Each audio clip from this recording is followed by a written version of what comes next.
Buenas tardes a todos los participantes que nos están acompañando en esta reunión especial. Vamos a tomarnos unos minutos para terminar de esperar que se sigan conectando todos. Queremos agradecer desde ya la presencia de Diana Mondino, que será la disertante principal en el día de hoy. Diana es miembro del directorio de Loma Negra y de Banco Roela, y recientemente se ha incorporado como miembro del consejo directivo de nuestra institución, así que es un honor y un gusto que nos puedas acompañar, Diana, en el día de hoy.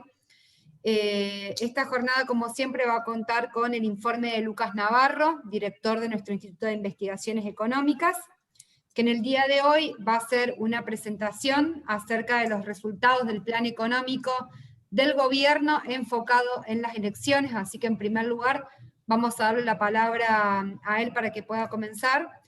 Y a todos los participantes les pedimos que puedan dejarnos sus preguntas en el canal de chat para hacérselas llegar más tarde a los disertantes. Así que bienvenidos a todos. Te doy la palabra entonces, Lucas, a vos, y muchas gracias por estar conectados. Bueno, muchas gracias, José, Josefina. Bienvenido a todos, buenas tardes, y un saludo especial para Diana, con ella la saludé, pero bueno, lo vuelvo a hacer. Voy a hablar brevemente sobre cómo estamos parados en términos de la economía 67 días para las PASO, en el marco de un plano económico del gobierno que está enfocado a ese objetivo, a tener un buen resultado electoral en esas elecciones. Y los resultados anticipadamente nos muestran que ese plan económico no está funcionando debido a propios errores del gobierno que agravan la situación económica de todo el país. Y voy a enfocarme en tres cosas: actividad, empleo y perspectivas. En actividad, tuvimos una gran caída el año pasado, a partir de la cual comenzó la economía a recuperarse, pero habría tocado un techo en el primer trimestre, en un nivel de actividad algo inferior al del nivel de prepandemia, pero con mucha heterogeneidad entre sectores.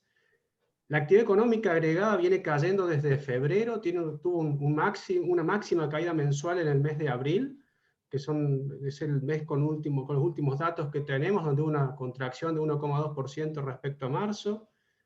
Hay algunos indicadores adelantados de actividad más recientes del segundo trimestre que muestran, como por ejemplo recaudación por IVA DGI, que muestran que en mayo y en junio hubo caídas en términos reales.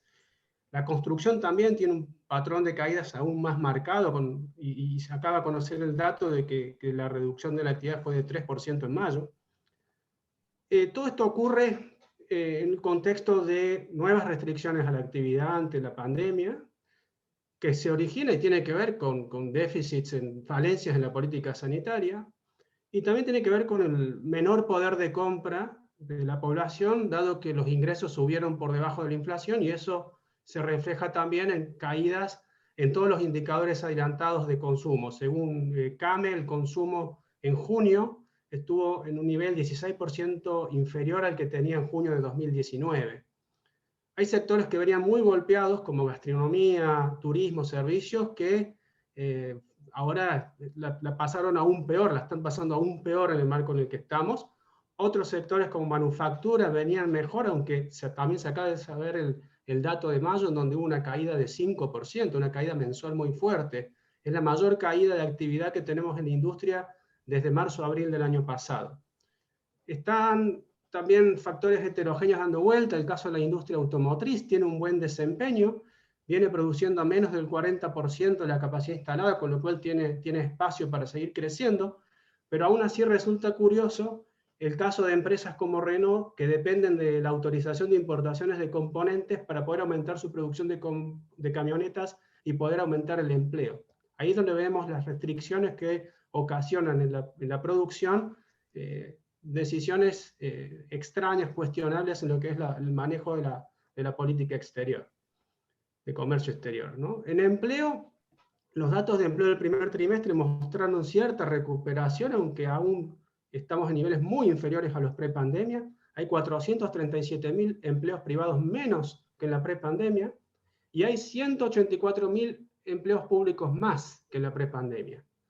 Algo que ocurre en las recesiones es que típicamente el empleo informal actúa como amortiguador de los shocks negativos, pero en esta recesión pasa algo distinto. El empleo informal es el más golpeado de todos los tipos de empleo que que tenemos de todas las categorías.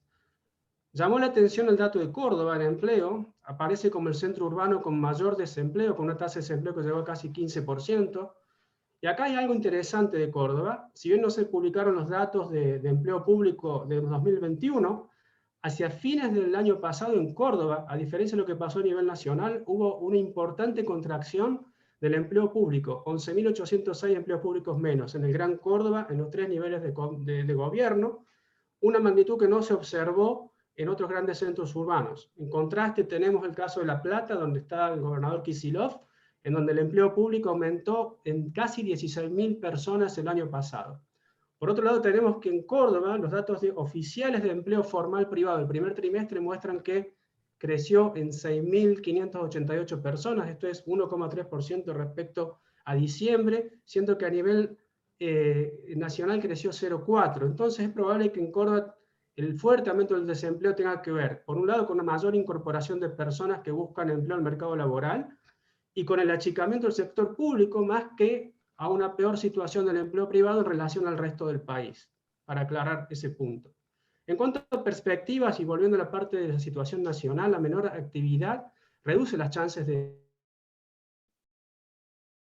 un buen resultado, a pesar de factores que han dado un respiro, como el fuerte influjo de divisas por el alto precio de la soja, que sirvió para aumentar reservas, mantener el tipo de cambio oficial controlado, pero estas mejoras no podrán sostenerse en el tiempo en las condiciones actuales. ¿Por qué? Porque la entrada de divisas del campo va a caer abruptamente a fin de mes, porque se acaban los ingresos de la cosecha, eso va a hacer resentir la recaudación impositiva, también va a estar resentida la recaudación impositiva por la menor actividad económica, y es probable que el gasto público aumente con fuerza por las mayores erogaciones ante la pandemia y las elecciones. Entonces el resultado fiscal, que había sido dentro de todo favorable el primer semestre, es probable que se deteriore bastante, entonces se deba acudir a emisión monetaria para financiar el déficit, y eso puede generar presiones inflacionarias. La acumulación de reservas del central viene perdiendo fuerzas, aumentaron los dólares paralelos, tenemos el dólar oficial planchado, lo cual hace subir la brecha, que pasa de 60% en abril-mayo a más de 75% en la actualidad.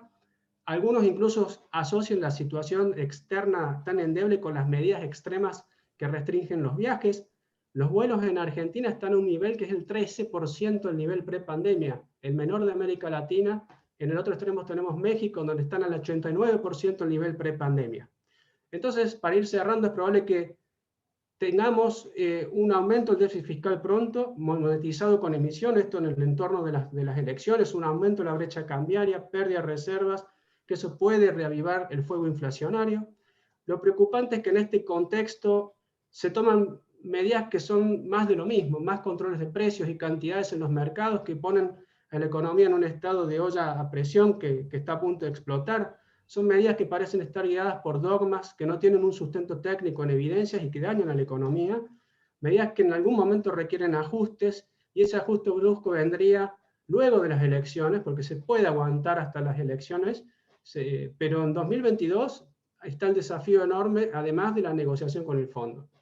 El jefe de gabinete dijo que no habrá devaluación ni antes ni después de las elecciones, y si esa es la intención, entonces antes de una devaluación que eventualmente sería inevitable, seguramente vamos a ver más restricciones al comercio exterior, un endurecimiento del cepo cambiario, y con esas señales entonces no sorprende la reacción del sector privado de aguantar hasta que haya un cambio de expectativas, lo cual va a depender del resultado político básicamente. Así que con eso los dejo y muchas gracias por la atención. Gracias, Lucas, como siempre, por tu análisis. Y le voy a dar la palabra entonces al presidente de la Bolsa, al contador Manuel Tagle, para que pueda darnos su mensaje institucional. Manuel, lo escuchamos. Gracias, Josefina. Muy bien, Lucas. Un análisis muy meduloso de la situación actual, que es lo que nos preocupa a todos, cómo va evolucionando la economía. Y bueno, quiero agradecerle a Diana que esté con nosotros hoy día, que haya dedicado este tiempo para compartir con nosotros reflexiones sobre la realidad de nuestro país, sobre la evolución que estamos teniendo económicamente y las perspectivas a corto y mediano plazo que ella seguramente nos podrá más o menos señalar y poder guiarnos como empresarios en este mar de confusiones que vive la Argentina y que a todos nos preocupa. Yo solamente una reflexión que es la que trato de hacer siempre para mantener prendida esa llama que la Bolsa de Comercio de Córdoba debe tener, que es la llama de la claridad conceptual, de tratar de difundir un mensaje que sea sensato y racional desde nuestro punto de vista, y por supuesto que creemos que es así. Y en este caso, a veces uno piensa que qué es lo que nos está pasando, y la Argentina está viviendo una paradoja con este gobierno que es realmente quizás triste, porque estamos teniendo una especie de... estamos yendo hacia una dependencia por la insolvencia. Algo que muchos economistas y políticos vinculados más bien a los sectores de izquierda les preocupa. Y les preocupa ser dependientes, y critican mucho la dependencia financiera de Argentina, la situación crítica que tiene el país en sus cuentas externas, y resulta que eso se produce fundamentalmente por las políticas que ellos abogan y promueven, y son adeptos a las intervenciones del Estado, a la permanente generación de déficit públicos por un gasto público y un sector público, como acaba de decir Lucas, exageradamente alto y grande, y esos déficits fiscales a la larga generan realmente la necesidad de financiarlos y de buscar el aporte de créditos internacionales para que el país pueda subsistir. Y eso es inevitable y nos genera cierta dependencia, una dependencia que para ellos es realmente muy preocupante. Y lo que creo que nosotros tenemos que cambiar el rumbo 180 grados y decir que para lograr la verdadera independencia, la verdadera solvencia del país, que es lo que nos permitiría ser independientes, poder negociar con soltura, poder tener los recursos que necesitamos para que nuestra industria y nuestro aparato productivo funcione con solvencia, tenemos que realmente evitar los déficits fiscales, evitar el gasto público desmedido que ocasiona esos déficits, y ordenar realmente las cuentas públicas. Y esto es algo que Argentina no entiende, no sale de esa paradoja, y me preocupa que aún estemos luchando para que el país encuentre un camino de racionalidad en ese sentido, y que encontremos el bienestar económico en la sociedad que una política sensata de crecimiento, de estabilidad monetaria, nos generaría a toda la sociedad en su conjunto. Creceríamos de una forma asombrosa, pero hay que tener convicciones, hay que tener coraje y hay que tener determinación para hacer un cambio de rumbo. Y este gobierno claramente no lo tiene, porque está comprometido con estas políticas de la dependencia y de la insolvencia que le hacen un gran daño al país. Bueno, Diana, te quiero agradecer. Vamos a escucharte a vos, que en el fondo es lo que nos interesa, y decirte que como hija de Víctor, es un placer que estés con nosotros, que has sido un consejero de la Bolsa durante muchísimos años, y siempre hemos escuchado su voz muy sensata a lo largo de su presencia en la Bolsa. Y hoy nos toca hacerlo contigo como heredera de esa función, ese cargo que tuvo tu padre. Muchas gracias. Gracias, Manuel. Voy a pasar a leer los antecedentes entonces de Diana, que nos acompaña en el día de hoy. En 1991 fundó Risk Analysis, una calificadora de riesgo local, luego adquirida por Standard & Poor's. Hasta 2005 fue directora de la región latinoamericana por Standard & Poor's, basada en Nueva York, con responsabilidad sobre las actividades regionales. Actualmente es directora de Relaciones Institucionales y profesora de Finanzas de los másteres en Dirección de Empresas y máster en Finanzas de la Universidad SEMA, y es actual miembro del directorio de Loma Negra y Banco Roena. También ha sido miembro del directorio de Pampa Energía y Banco Superville. Diana, entonces ahora sí te damos la palabra. Muchas gracias de nuevo por acompañarnos.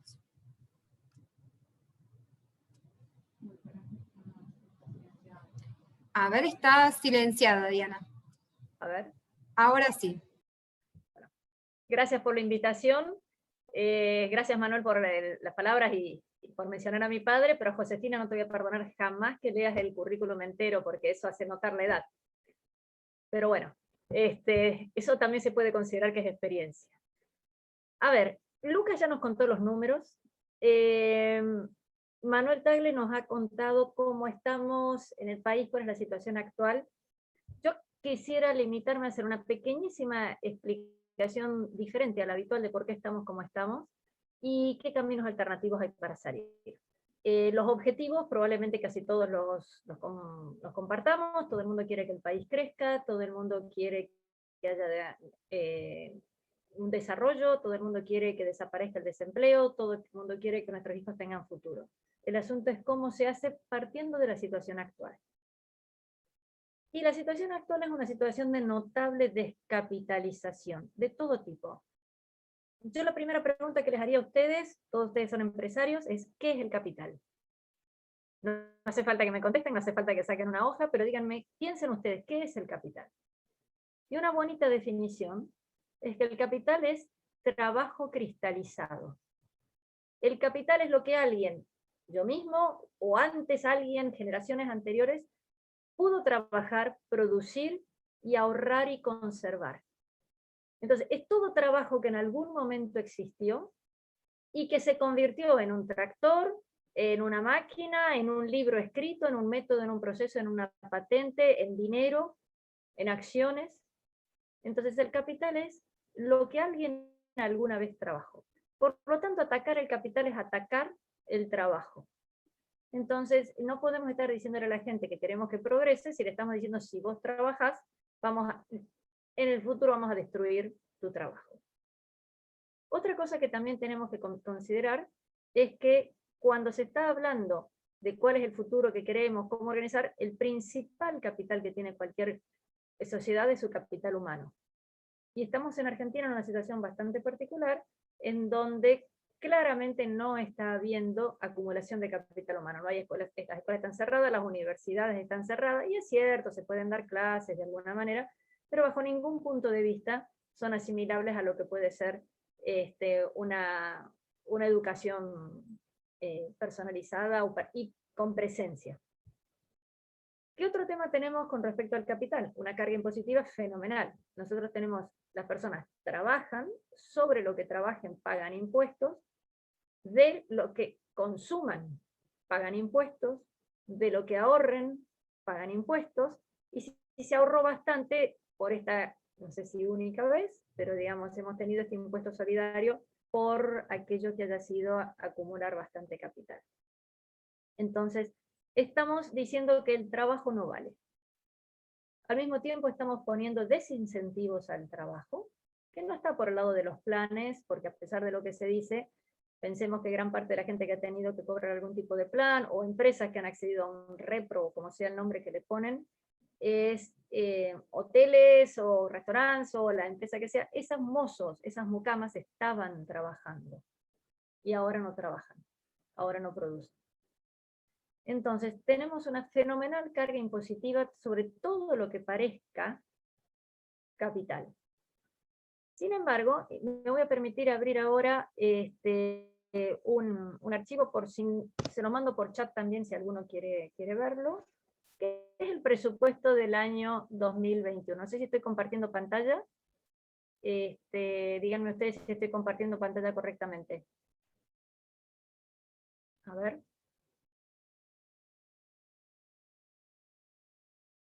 Bueno, me parece que no está. Ya está desbloqueado para que se pueda. Está desbloqueado. Bueno, entonces se los cuento, no hay problema. El presupuesto del año 2021 tenía previsto un cierto nivel de gastos y de honorarios. Eso es lo que se llama presupuesto participativo. Todos sabemos que el presupuesto aprobado en septiembre o octubre del año pasado quedó obsoleto en 4 o 5 días con un cambio que hubo por parte de aspectos impositivos, por haberse incorporado posteriormente otro tipo de impuestos, distintos gastos, porque la pandemia continúa, la cuarentena continúa. Pero básicamente, ahí, insisto, lo mandé por chat, si alguien quiere abrir el resumen de impuestos y gastos del país, estaba previsto, insisto, era el presupuesto, no quedó obsoleto, pero nos sirve de idea, donde de 5.700 millones que estaba previsto, 1.800 son aportes y contribuciones a la seguridad social. O sea, estamos hablando que prácticamente el 30% de toda la recaudación impositiva proviene de impuestos al trabajo. Y fíjense que les acabo de decir que todos los impuestos al capital y impuestos al trabajo pasado. Y además tenemos los impuestos al trabajo presente. Repito, números grandes, 30% de la recaudación va a parar, surge de aportes y contribuciones. O sea, son impuestos actuales al trabajo.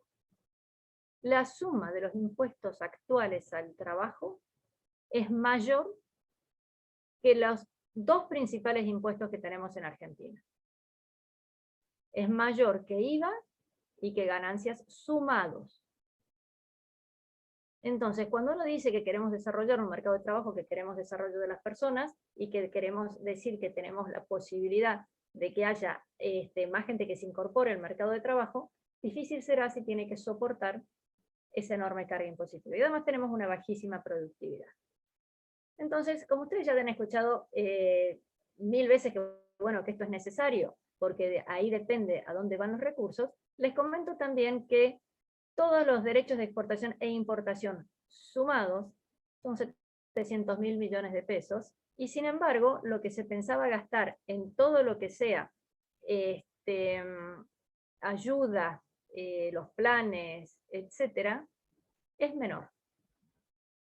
Entonces, la promoción y asistencia social son 300.000 millones. Lamento no poder proyectarlo, pero insisto, ahora estoy en la página 22 de lo que les envié. 300.000 millones era la previsión, ahora está superada, pero era la previsión de planes. Y sin embargo tenemos un castigo a la exportación de 700.000 millones, de más del doble. Y tampoco, todo lo que se está gastando en el país, de lo que estaba previsto gastar en el país, ligeramente más de la mitad es lo que va a parar al ANSES, es el 51% lo que se gasta en seguridad social. Y eso hace que el gasto, que todos aborrecemos, que todos decimos que es muy elevado, que todos decimos que es muy ineficiente, sea muy inflexible. No es solo una cuestión política. O sea, si Manuel fuera presidente de Argentina, Manuel Tagle no podría reducir abruptamente el presupuesto porque el 51% es el ANSES. Esos son las jubilaciones, pensiones y las asignaciones universal por hijo y alguna otra cosa. Ahí no están metidos los planes. Ahí no están metidos distintos tipos de subsidios. Sí pudiera reducirse el gasto en otros elementos que son todo lo que se llaman servicios económicos, que es el 18%. Ahí está proyectándose, fantástico. No sé quién lo está haciendo, pero agradezco. Si vas a la página 22, ahí tendríamos. El 18% de los gastos en servicios económicos, subsidios, luz, gas, transporte, comunicaciones. Y esto era cuando se preveía que habría un aumento en las tarifas, que no lo hubo. Así que ese aporte es mayor. Me parece que estamos en páginas distintas. Yo estoy viendo la página 22 del archivo y no la página 22 del documento. Pero bueno, tampoco es tan... O sea, sería la página 21 del documento. Ahí estamos, perfecto, perfecto, perfecto. Por favor, péguenle una miradita a esos números y van a observar. 18% es todo lo que son subsidios, 72% es lo que es servicios sociales, de los cuales la mitad son jubilaciones, defensa, seguridad, justicia, etc., es un 3,9%, y lo que tantos aborrecemos y criticamos y decimos que es un disparate y que no debiera poder mantenerse, y que cómo puede ser que los políticos cobren lo que cobran y que no han hecho ningún esfuerzo, en total, incluyendo el Poder Judicial Federal, es 6%, y el Congreso es 0,4%. Entonces estamos dirigiendo mal las energías, estamos dirigiendo mal las quejas, estamos protestando, estamos ladrándole al árbol equivocado. Si nosotros queremos influir de manera directa o indirecta en la toma de decisiones, tenemos que concentrarnos en aquellas cosas que realmente tienen una incidencia fenomenal sobre el gasto público, y no sobre aquellas que te queda bonito decir. De la misma manera, el Estado podría trabajar sobre la carga impositiva que permita mejorar la producción, y no sobre la carga impositiva que afecta los incentivos a trabajar. Entonces aquí, bueno, volvemos, dejamos ya la proyección, muchas gracias. Aquí lo que creo yo que tenemos que ver es qué se puede hacer.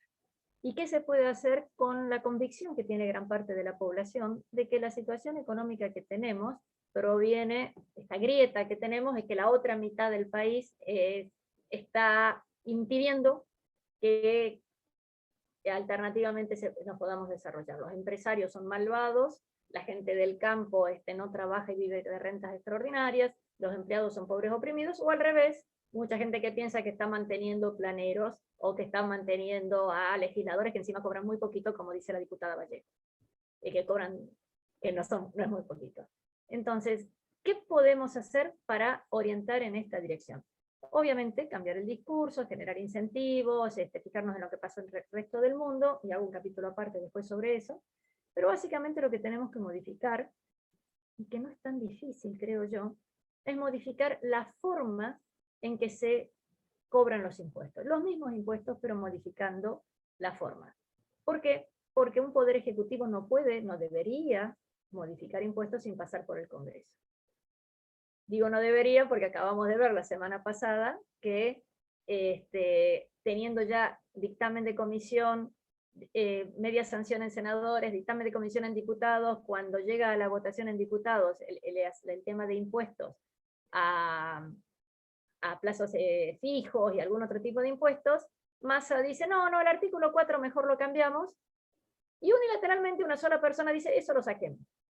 Me parece extraordinario que lo hayan eliminado, era un impuesto disparatado, no tenía el menor sentido, hubiera causado un verdadero problema, pero para eso está el Congreso, y para eso no puede ser que un solo señor diga que lo que ya hizo la Cámara anterior no sirve para nada, etc. O sea, conceptualmente, el impuesto es un disparate, mucho más disparate es haberlo eliminado por la mera opinión de uno de los diputados, aunque sea el presidente de la Cámara.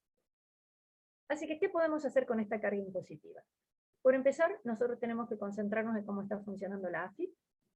Todos sabemos que existen las percepciones y retenciones.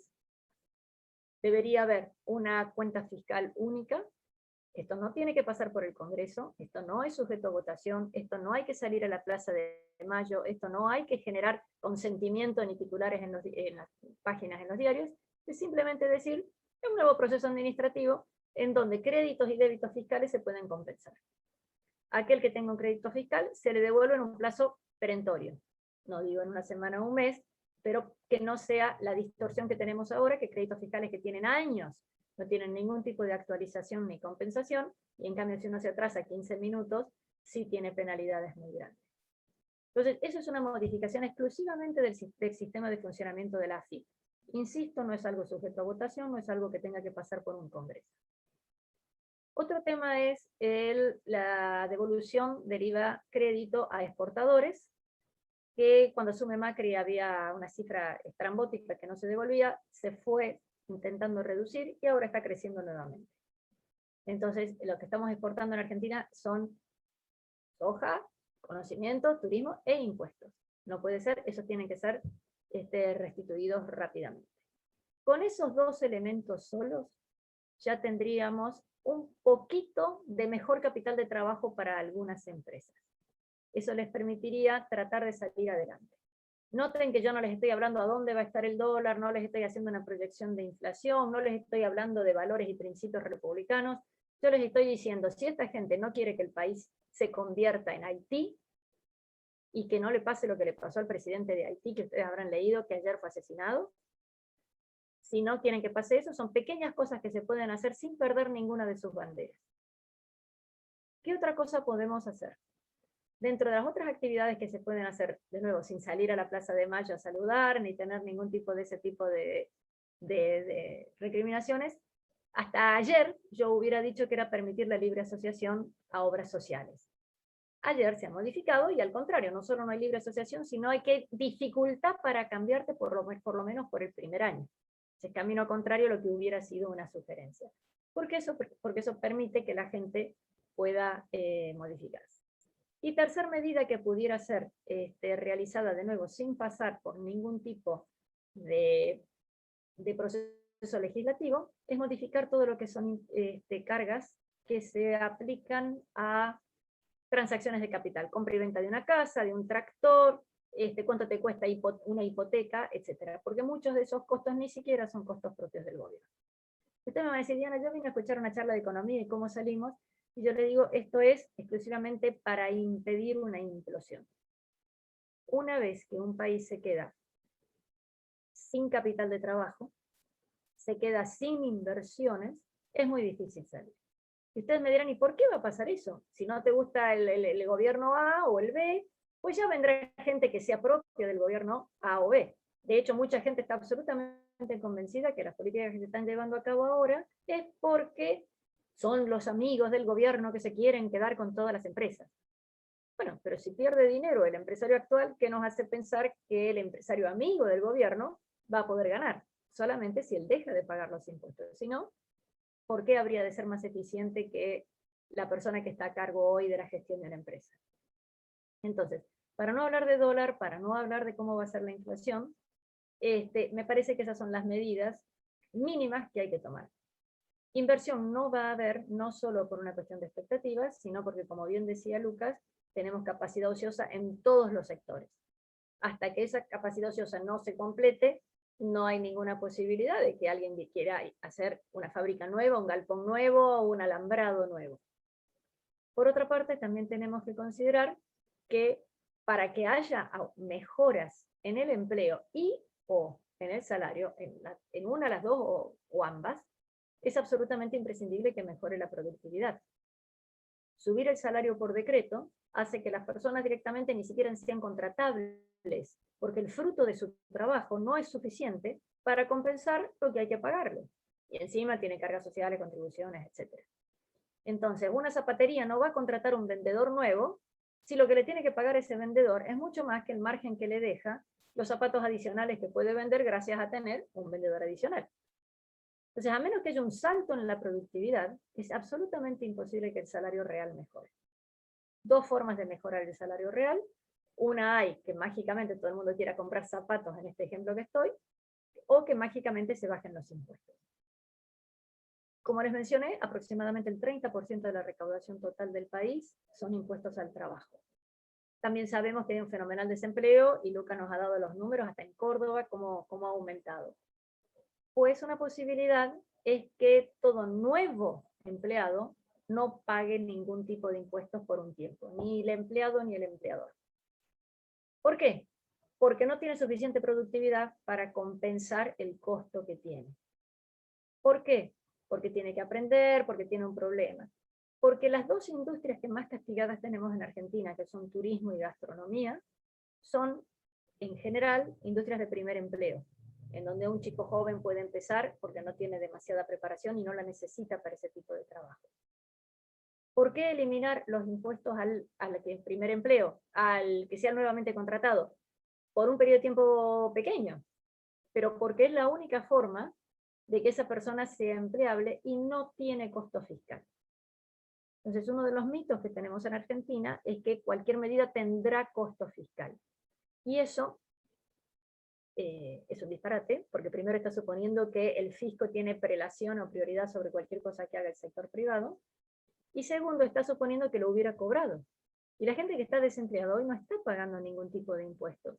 Con lo cual, si es contratada, lo que va a ocurrir es que el gobierno deje de subsidiarlo y no pretenderá cobrar impuestos. Porque la situación actual es que si lo dejara de subsidiar, pasaría a cobrarle impuestos. Y es un salto demasiado grande para la persona y para la empresa que lo contratara. Entonces, ese tipo de medidas, de nuevo yo hubiera dicho que vamos en esa dirección, ayer hemos ido en la dirección contraria, con el nuevo decreto del gobierno de decir que uno tiene que pagar la obra social e inclusive ni siquiera puede modificarla. Entonces, estamos rigidizando en vez de aliviando. Si nosotros redujéramos de alguna manera la carga sobre el trabajo, y redujéramos de alguna manera el costo del capital, ¿hay alguna posibilidad de que la economía no implosione? En general estamos muy preocupados porque el dólar pega un salto muy alto, estamos muy preocupados por la inflación, y esos son los elementos que se están dando, básicamente porque la economía produce cada vez menos. El Estado recauda menos, el Estado quiere compensar gastando más, el Estado trata de absorber los pesos para que no haya tanto dinero en la economía y que no se vaya toda inflación, entonces los recompra a través del LELIQ y por las LELIQ tiene que pagar intereses. Entonces estamos en un círculo vicioso que es necesario romper. Ustedes preguntarán cómo se puede romper sin que haya un conflicto social muy grande, sin que sea suspender jubilaciones o dejarlas estancadas, sin que sea ninguna de estas cosas cruentas o echar a la mitad de los empleados públicos. Hay estos otros mecanismos. Todos los estudios que yo conozco son formas de ir produciendo retiros voluntarios dentro del Estado, generando un poco más de eficiencia, dando voucher en educación. Todo ese tipo de medidas son paliativos que seguramente tendrán un efecto muy positivo a lo largo del tiempo. Pero lo que necesitamos es que la empresa pueda pagar sueldos a fin de mes. Lo que necesitamos es que la empresa tenga alguna posibilidad de estar viva dentro de poco tiempo y pueda pagarle al proveedor de la semana pasada. Entonces, este tipo de remedios pueden funcionar. Por supuesto, son un mínimo paliativo. Estoy hablando de esto porque acá veo una de las preguntas que era qué se puede hacer para reducir esto, y otra pregunta cómo definir la implosión en la economía. Y aprovecho y la contesto. La implosión en la economía es que donde había 10 empresas quedan 9, 8, 7, o quedan las 10 pero más chiquitas, y en donde el salario que se puede pagar es poco, en donde la calidad de los productos se puede ir resintiendo, en donde el empresario no tenga ningún tipo de rentabilidad sobre su capital y mucho menos retiro por su esfuerzo personal. Eso es, nos vamos derritiendo, nos vamos achicando, vamos a tener una actividad cada vez más pequeña. Sin ser despectiva, nos vamos latinoamericanizando, en donde es muy difícil volver a generar el circuito para que funcione. Y esto es terriblemente importante, porque, a ver, ¿qué es una economía? Es una red de relaciones, ¿no? Igual que les digo que el capital es trabajo cristalizado, una economía es una red de relaciones. Si alguno de los elementos se me va muriendo, cada vez es más difícil que haya actividades que se puedan compensar las unas con las otras. Piensen, no sé, la industria vitivinícola. No solamente necesitas las vides, no solamente necesitas el enólogo, necesitas el corcho, la botella, la etiqueta, la distribución. Necesitas quien haya recogido la vid, necesitas la propia estructura de la bodega, necesitas transporte y distribución y alguien que tenga plata para comprar. Entonces, todo ese tipo de cosas, eso significa una implosión. Digamos, cada 2 o 3 años hay un problema de que no hay suficientes botellas de vidrio y hay alguien que eso le importa, le representa un aumento de costos. O sea, la implosión en la economía es que se te van desapareciendo distintos pequeños eslabones. La implosión es lo que estamos viendo ahora en la ganadería, en donde el gobierno deliberadamente o sin querer genera un monopolio en los compradores. No hay competencia, entonces los que se quedan afuera, esos desaparecen, pero los pocos compradores que quedan van a comprar cada vez más barato y van a hacer que desaparezcan los que lo abastecían. Entonces, eso es una implosión, es como que se va derritiendo, como que va quedando menos. Estamos nosotros siempre pensando en lo opuesto, siempre estamos pensando en que va a haber una explosión, que el dólar salta, que la inflación crece. Y sí, puede ser que el dólar salte y que la inflación crezca, pero con cada vez menor actividad económica. Piensen ustedes que si el año pasado cayó 10%, en el total, los números que nos acaba de mencionar Lucas, y el Estado, que es el 50% de la economía, no se achicó, quiere decir que en promedio el sector público cayó 20%. Y si hubo actividad, qué sé yo, Mercado Libre creció, quiere decir que hubo otros que cayeron más de 20%. ¿Cómo hacen para recuperarse? ¿Qué actividad tienen que hacer para recuperarse? Así que acá veo muchas dificultades para poder salir desde el punto de vista cultural, lo que decía Manuel recién, porque tenemos que convencer a la gente que trabajar es el único camino, porque tenemos que convencer a la gente que un déficit no es sustentable, porque no vamos a convencer a nadie que nos preste más plata, así que no va a haber más remedio que o reducimos o se va a seguir la maquinita con la inflación galopante. Pero básicamente lo que necesitamos es poder producir. O sea, que te quiten ciertas restricciones. Y no solo restricciones, que tengas la platita para poder hacerlo.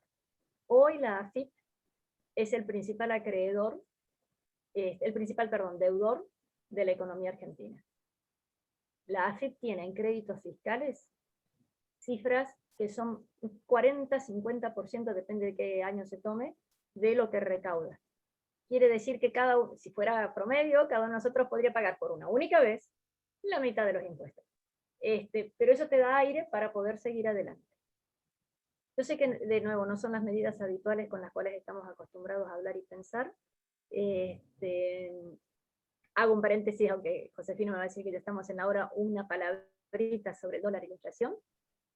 El dólar no tiene techo en Argentina, porque el ingreso de dólares es limitado, y la demanda es extremadamente fuerte para importar, y porque los pocos que tengan capacidad de ahorro no pueden ahorrar en pesos, van a preferir ahorrar en dólares.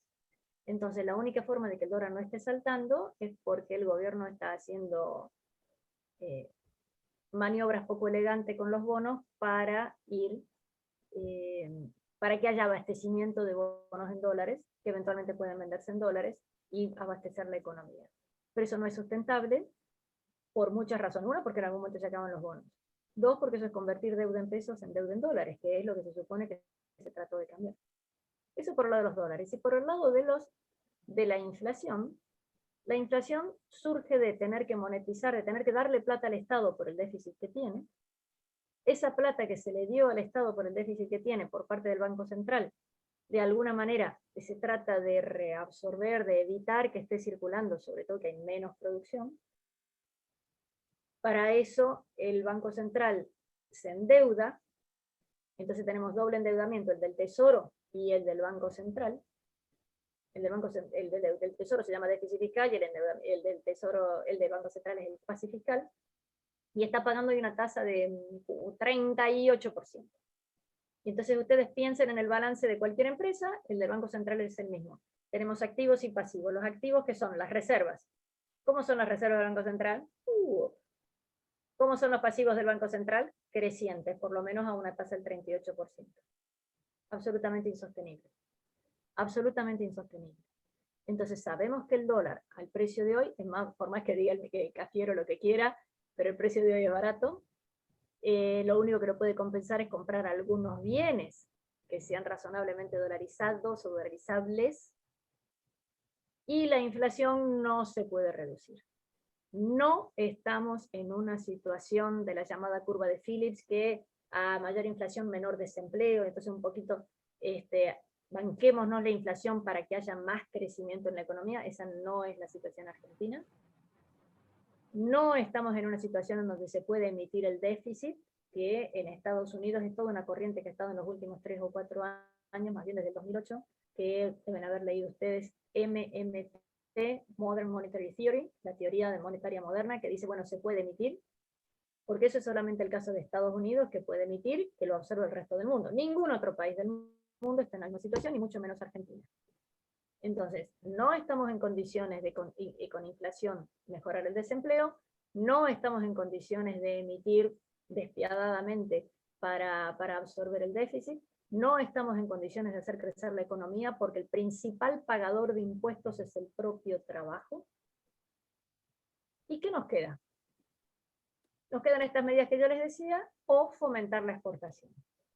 Usted me va a decir, Diana, ¿cómo vamos a fomentar la exportación? Si al fin y al cabo estamos viendo claramente, prohibieron o reducen a las 50% las prohibiciones de carne y crean un monopolio. Prohíben directamente el salmón, que si miramos Chile hoy está exportando 5.000 millones de dólares, nosotros nada. Eso sí, vamos a autorizar la marihuana, eso sí. Tenemos el tipo de cambio fijo, administrado, diferencial, pónganle la palabra que quieran. Tenemos retenciones, tenemos obligación de liquidar divisas, tenemos todo ese tipo de restricciones. ¿De qué me estás hablando? De que las exportaciones puedan crecer. Y ahí sí les puedo decir con una sonrisa, digan, sí, tenemos tantas restricciones que con que saques algunas es posible volver a crecer. Entonces, ¿qué posibilidades tiene Argentina de tener un futuro venturoso? Cada uno de ustedes tendrá sus ideas sobre cómo está funcionando el sistema político argentino, pero si algún día cada uno de ustedes vota al sistema político, al partido político que más le guste, ese partido político no va a tener más remedio que fomentar las exportaciones, sea quien sea, el actual o el que vendrá. El actual dice que quiere fomentar las exportaciones, nada más que a ver si hay algún periodista en la sala, por favor me citan diciendo que el gobierno actual, por ignorancia o corrupción, está haciendo lo contrario, pero por lo menos dice que quiere aumentar las exportaciones. Cualquier otro gobierno también va a decir que quiere exportar las exportaciones, y espero que sea un poquito menos ignorante o un poquito menos corrupto.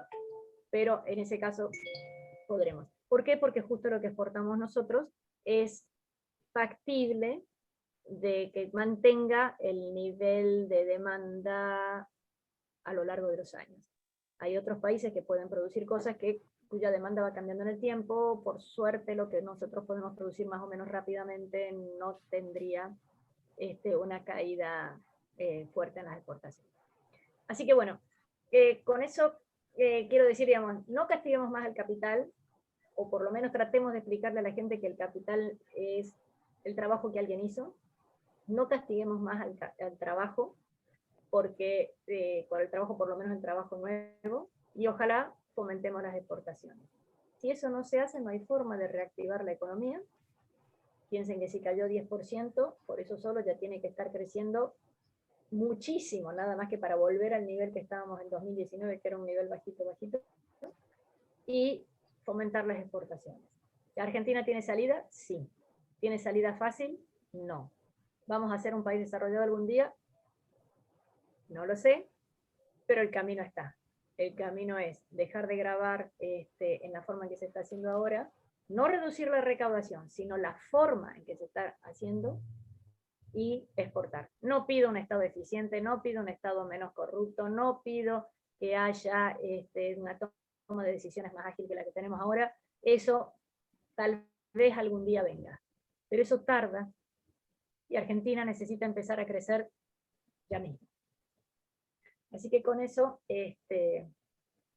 y diciendo sí, se puede, no por el gobierno, no por la de Cambiemos, pero digamos que existen las variables que nos pueden hacer crecer, empiezo a contestar las preguntas, que veo que se están escribiendo ahí, pero no alcanzo a leerlas y hablar.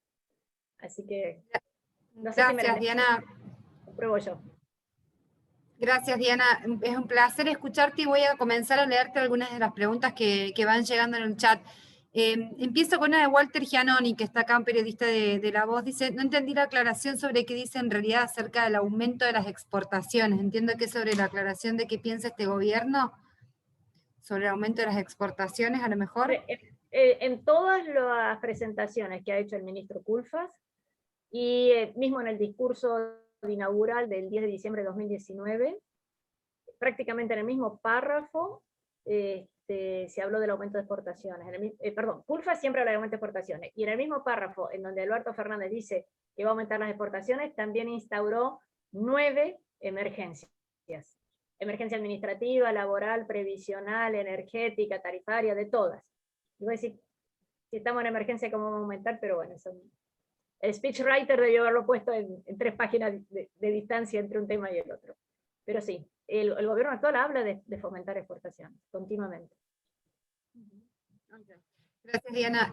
Sigo con las preguntas por el canal de chat. Pregunta Juan Corso: ¿cómo volcar al mercado productivo los 300.000 millones de dólares acaudalados por los argentinos?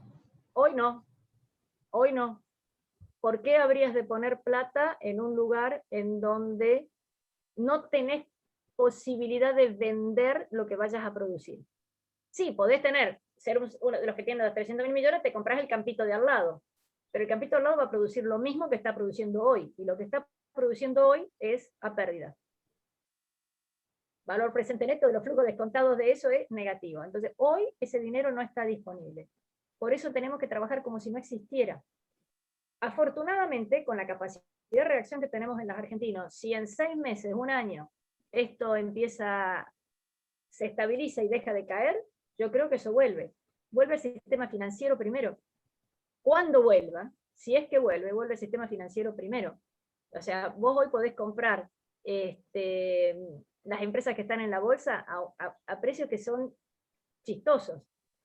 Entonces, si alguien cree que esas empresas tienen un futuro, los precios de hoy son regalados. ¿Hay algún lado leído que ha habido fondos que están entrando? La verdad, no lo sé. Pero acá hay gente que trabaja en bolsa, en Alix, y que te puede decir si eso efectivamente está ocurriendo o no. Pero hoy el dinero que está afuera de los argentinos no tiene un incentivo para venir a Argentina. Ok, Mínimo gracias. sacar el impuesto, perdón, como Sí. mínimo no lo amenace con ponerle de nuevo el impuesto solidario, que no es nada solidario.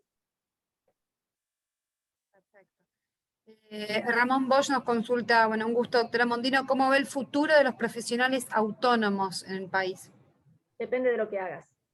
A ver, tomemos como base que el futuro del país es la exportación. No quiere decir que uno sea el señor que exporta vino o soja o tabaco o arándanos. Tiene que ser que uno esté vinculado a los sectores que exportan.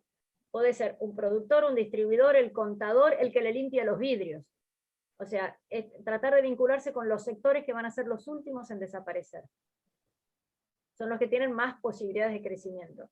El profesional autónomo por ahora todavía tiene una carga impositiva ligeramente menor que la del trabajador en relación de dependencia. Aunque parezca mentira, y la rabia que te da pagando, pero digamos, cuando consideras todo lo que se está pagando, pues nos olvidamos de lo que paga el empleador, todavía tiene una carga impositiva ligeramente menor. No tiene ninguna ventaja previsional, pero bueno. Pero yo creo que si el profesional de lo que sea.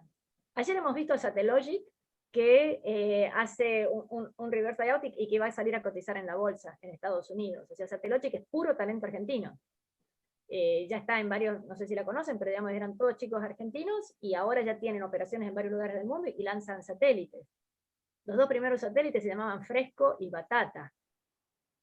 Los segundos satélites hicieron una votación y se llamaban Tita y Rhodesia. O sea, más argentino que eso no existe. Y ya están colocando satélites en forma internacional, como creo que 16 satélites tienen ya. Eso, no necesitas ser el señor que hace los satélites. Necesitas estar vinculado a alguien que esté vinculado al sector exportador. Eso yo los garantizo. O los médicos, que eso siempre van a ser necesarios. Bien. Bueno, la siguiente es una apreciación, también contiene en parte, dice, excelente la charla. Ahora bien, ¿usted cree que los dirigentes de este gobierno no saben las cosas que tienen que hacer para poder crecer? Creo, en la opinión de él, que el motivo es no querer crecer, igualar para abajo y perjudicar a la clase media alta y a los trabajadores. No sé si quieres dar alguna respuesta a eso. Yo resisto creer en la maldad del ser humano y sistematizada como está. Yo creo que es un cortoplacismo y una desesperación que tienen. Sí hay corrupción, sí hay ventajas, sí hay prebendarios, sí hay empresarios, sí hay sindicalistas odiosos, sí hay de todo eso, todos sabemos que hay de todo eso. Pero yo no creo que deliberadamente quieran que los chicos se queden sin clases. O sea, yo no puedo creer que nadie, porque sus hijos también están sin clases, y los amigos de sus hijos. Y aunque su hijo vaya al colegio más paquete de no sé dónde, a su hijo le pueden robar las zapatillas o darle una pateadura en la calle para sacarle el celular, otros chicos que no fueron a la escuela.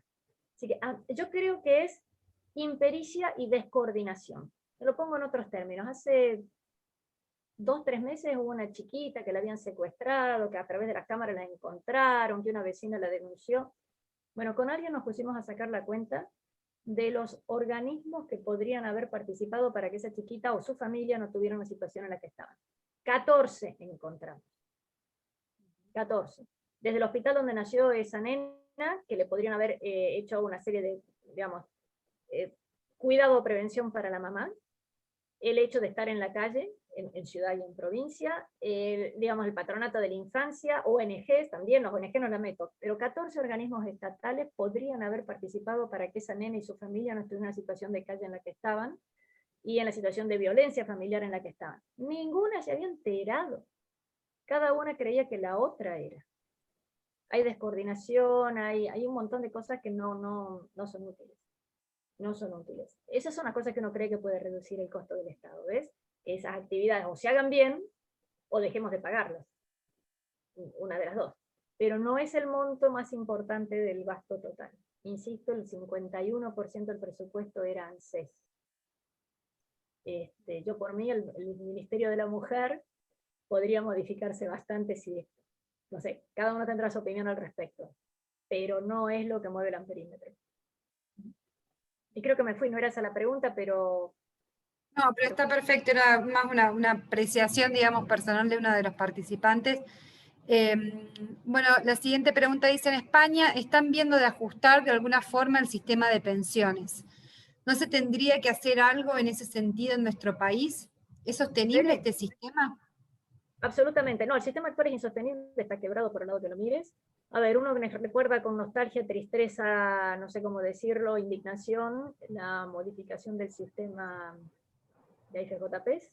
Ustedes piensen que se hizo en 1994, con lo cual nadie de menos de 40 años se había quedado en el sistema público, con lo cual del 94 al 2014 ya te habían transcurrido 30 años y ya hubieras tenido digamos, bajándome a gente de 30 años, ya hubiéramos tenido la totalidad del sistema previsional eliminado. Ya hubiéramos tenido, pensemos que la mitad de la deuda pública que queda después del gobierno de Menem de la Rúa era el haber reconocido explícitamente los pasivos ocultos que tenía el sistema previsional. Para los que no lo recuerden porque hayan sido muy jóvenes, básicamente, en vez de tener el sistema que tenemos ahora, que es deuda no reconocida de lo que nos van a tener que pagar a todos los presentes por nuestras jubilaciones, lo que había era los fondos que iban al ANSES, dejaron de ir al ANSES y iban a los sistemas privados de capitalización que compraban bonos de deuda. Eso es parte de la deuda externa que tenemos en Argentina, con lo cual la estamos pagando 2 veces. En su momento, por haber sido reestructurada ya 2 veces, y porque tenemos el sistema previsional actual. Que no importa que esté quebrado o no, está quebradísimo, pero digamos, fue una pésima decisión. Durante el gobierno de Macri se hizo una tarea muy tibia de permitir hacer aportes previo al impuesto a las ganancias a los fondos comunes de inversión. Una cosa muy light, pero no llegó a tomar vuelo. Y los sistemas actuales podrían ser modificados rápidamente. De hecho, hay una propuesta dentro de los think tanks que tiene el kirchnerismo, que es básicamente armarte un fondo común de inversión que no lo podés tocar hasta que te jubiles. Pero no tiene la ventaja de dejar de aportar al sistema público. Que en el fondo no necesitas ese permiso del Estado, o sea, simplemente si tenés capacidad de ahorrar, lo podés hacer. Pero el sistema previsional argentino, como está, tiene fuertes dificultades. En la gestión anterior se hizo algo que complicó y una que mejoró. La de complicar fue el reconocimiento, ¿cómo es? La reparación histórica, que fue mucho dinero que fue a parar ahí, y lo que mejoró un poquito fue el permitir extender un poco el periodo de trabajo, o reducir en 5 años el periodo de jubilación, y que a todas estas pensiones hacer la asignación universal para el adulto mayor, que es una pensión, el 80% de la mínima, porque todas las cuestiones previsionales que se habían hecho durante el kirchnerismo, una persona que hizo 0 aporte y el que aportó toda la vida cobraban lo mismo. Por lo menos en la época de Macri se dijo que basta de moratorias, a partir de ahora vas a cobrar el 80% de la pensión mínima. O sea, es una reducción muy importante. Si ustedes miran los números, bueno, en Córdoba, de todos los estudios que se han hecho en IDESA, en su momento liderados por Osvaldo Giordano, etcétera, muestran que más de 1/3 de la gente que está recibiendo algún tipo de contraprestación no hizo aportes. Y bueno, ya que estamos, perdón, recién nos conocemos, pero digamos, el curro que hay en las jubilaciones, de la doble jubilación, ahora saltó mucho con Cristina, que tiene la pensión, su jubilación más la pensión por el marido, ¿no? Es impresionante la cantidad de dobles jubilaciones que hay, de dobles prestaciones que hay. Y si hay algún viudo o viuda en la sala, le cuento una, ¿no? Vos estás casado, están estas 2 personas y por algún momento tienen una contraprestación. Uno se muere, le pasan la contraprestación al otro. Ya no hay las 2 jubilaciones, sino una se convierte en jubilación, otra en pensión. Se vuelve a casar y uno de los 2 muere y tenés 3. O sea, hay que morirse, ¿no? Para dejarlo a la viuda esto, pero es un disparate, no tiene límite. No tiene límite. Todos conocemos el caso de la señora de 90 años, de 90 años, que se casó con el sobrino de 27 para dejarle la jubilación. Sí. Los jueces,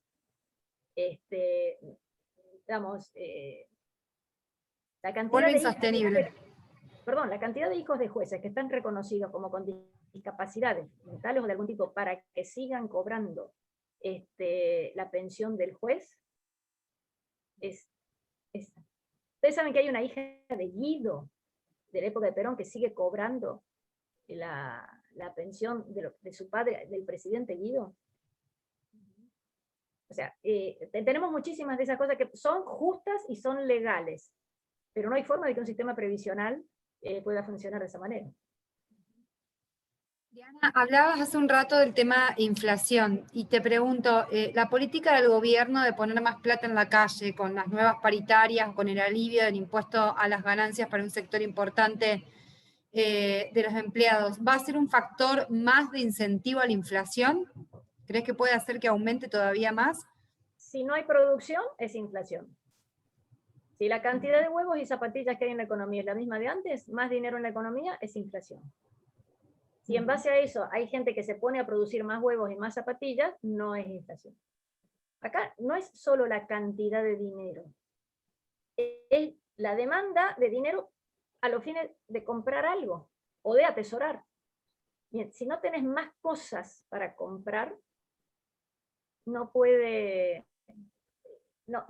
reducir. Es más, podrías mantener la oferta monetaria con crecimiento cero, que si vos tenés caída en la producción, ese dinero tiene que ir a alguna parte, o va al dólar, o va a inflación. Si nosotros tuviéramos mecanismo de ahorro en pesos, ese no sería un problema. Pero no tenemos mecanismo de ahorro en pesos. Diana, ¿cómo esperás que llegue la economía a las elecciones? Y tu opinión acerca del rumbo que va a tomar la política económica en el caso de que gane la oposición o en el caso de que gane el oficialismo. A ver, al oficialismo le preocupa muy poco las elecciones. Van a tratar de ganar genuinamente, y no tan genuinamente si hace falta, pero van a tratar de mantener un liderazgo importante en las cámaras. Pero el gobierno funciona con decretos. Estamos en el decreto 400 y pico. Estamos empezando julio. En 6 meses llevamos más de 400 decretos. El año pasado no me acuerdo cuándo fue, pero el último que miré era el 600 y pico, así que por lo menos a ese número llegamos. O sea, no es, digamos, la composición del Congreso. Perdón, esto de la vacuna Pfizer, que me parece fantástico que lo permitan, se hizo por decreto en contra de una ley.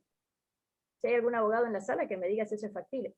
A ver, de nuevo, lo que hizo Massa los otros días con eliminar el potencial impuesto a plazo fijo, o esto de Pfizer, son medidas que me parecen correctas, pero es destrozo institucional absoluto.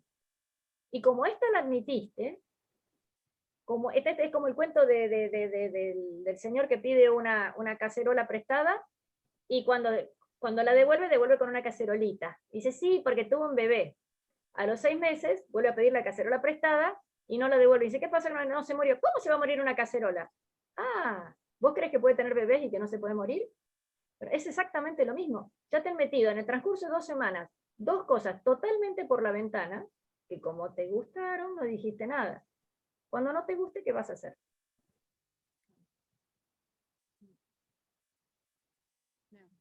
Y con respecto a cómo esperás que llegue la economía en las elecciones, ¿cómo la ves que llegue? Creo que llega más o menos como estamos ahora, con un nivel de actividad que lentamente se va recuperando, porque el instinto empresario existe, porque la gente tiene que trabajar, porque la economía negra es muy grande y esa sigue funcionando de todas maneras, pase lo que pase. Con algunos sectores particularmente más golpeados que otros, el precio de la carne sí, a lo mejor baja, a riesgo de haber afectado muchísimo al sector productor, se notará más dentro de 2 o 3 o 4 años. O sea, llegás. Y lo que tiene extraordinario el gobierno es el manejo de la información. Y voy a decir al revés, lo que tienen los que no son gobiernos es el manejo muy pobre de la comunicación. Entonces, la gente está convencida que la vacuna me la da Alberto y Cristina. La gente está convencida que no ir a la escuela no es malo para los chicos. Y voy a decir, pero tu nene no, mi nene es un desastre. Pero bueno, el caso de él. Y voy a decir, pero ¿y los otros por qué no? sea, tienen un extraordinario manejo de la comunicación, la resignación de la gente y un contexto internacional que no nos tenemos que olvidar. A ver, yo recién mencioné que ayer mataron al presidente de Haití, ¿no? Venezuela tiene 2 presidentes.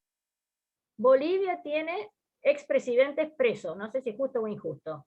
Nicaragua tiene a todos los candidatos a la oposición presos. En Perú todavía no sabemos quién es el presidente. O los anteriores están presos o suicidados como Alan García. Entonces, digamos, el barrio está complicado. Entonces, tenemos que ser conscientes de eso, todos los que estamos acá, y tratar de explicarle a la gente en términos fáciles qué cosas se pueden hacer y qué cosas no. ¿Cómo llegamos a elecciones? Rengueando, pero llegás. Juan Carlos de Pablo tiene una frase maravillosa. Hasta en Siria, que hace 20 o 15 años que está en guerra civil, el PBI no es 0. Así que llegamos, dependerá de la actividad de cada uno. Y perdón, y como va a haber muchos que se van quedando en el camino, habrá otros que le va fantástico. Yo vivo en Buenos Aires, en una misma cuadra, de 4 restaurancitos, 2 cerraron. A los otros 2 les va fenómeno. Entonces, depende con quién hables, el que cerró no está contento, el que le va fenómeno, porque logró sobrevivir de alguna manera. Es muy variado, muy variado. Bueno, Diana, ha sido un gusto, yo me despido de mi parte y le voy a dar la palabra a Manuel para que haga un cierre. Te transmito ahí en el canal de chat las felicitaciones por tu participación y tu claridad, así que agradecerte, esperamos volver a contar con vos en alguna otra oportunidad, y Manuel le dejo la palabra para que pueda hacer el cierre final de esta actividad.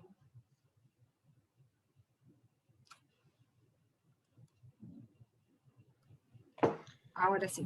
Bueno, Diana, realmente admirable tu claridad y tus conceptos realmente sensatos y racionales, que creo que es lo que necesita el país, y empezar a pensar de manera más lógica. Pero bueno, estamos con un país, como decía Guy Sorman cuando le preguntaron qué opinaba de Argentina, que era un gran conocedor y admirador de Argentina en su momento. Él se limitó simplemente a decir: Argentina es un país que tiene los pies para arriba y la cabeza para abajo. Y la verdad es que es una definición simple, pero toda la exposición que acabas de hacer vos, con una gran racionalidad y un gran pragmatismo, nos lleva a esta conclusión, a la conclusión de que tenemos el temor de que no tenemos salida y que en definitiva cada vez podemos estar peor, pero que Argentina aguanta la situación cada vez más difícil. Yo creo que tenemos que ser optimistas, tenemos que realmente pensar en que Argentina en algún momento va a reaccionar, quizás por una situación muy complicada económicamente y socialmente que se está gestando, porque todo lo que está sucediendo no es gratis, todo lo que está sucediendo no es fácil de asimilar, y me parece que en algún momento va a haber una reacción con una elección positiva o con un cambio de gobierno, y podamos en ese momento pensar en que un cambio de orientación es posible. No basta con medidas tenues, con medidas que no son firmes, sino que hace falta un cambio integral, un cambio donde la estabilidad monetaria sea la base del crecimiento y del progreso, donde los déficits públicos comiencen a desaparecer. No será de la noche a la mañana, pero el solo hecho de anunciarlo va a generar una expectativa muy positiva, un cambio de clima, un cambio de ánimo, y eso va a contrarrestar los ajustes que inexorablemente hay que hacer en la economía. Quiero ser optimista, pero obviamente también tengo que ser realista como vos, Diana, y no nos queda otra que seguir luchando por nuestro país y seguir pensando en que tenemos que difundir nuestras ideas y llegar a todos los lugares donde podamos de la manera más contundentemente posible. Aprovecho ya para terminar y saludar a la gente de Longinet, que se ha incorporado a la bolsa como sponsor, y también la gente de la bolsa de Entre Ríos, Sanone, que también se ha incorporado a la Bolsa de Comercio de Córdoba, y les agradecemos y les damos la bienvenida. Diana, fantástico tu exposición, seguramente te tendremos nuevamente porque siempre es útil y razonable conocer la opinión de una economista y de una persona como vos que tiene las ideas muy claras. Muchas gracias. Gracias a ustedes por la invitación. Y aprovecho que los veo al doctor Rinaldo Colomé y a Rubén Poncio, que han sido mis profesores, que todavía están ahí. Así que están con nosotros y cumplen siempre ese rol de equilibrar nuestros impulsos y de estar siempre asesorándonos porque tienen una gran experiencia, como fue tu padre también. Bueno, muchas gracias. gracias a ustedes por la invitación. Gracias, Lucas. Muy bueno lo tuyo también, muy bueno.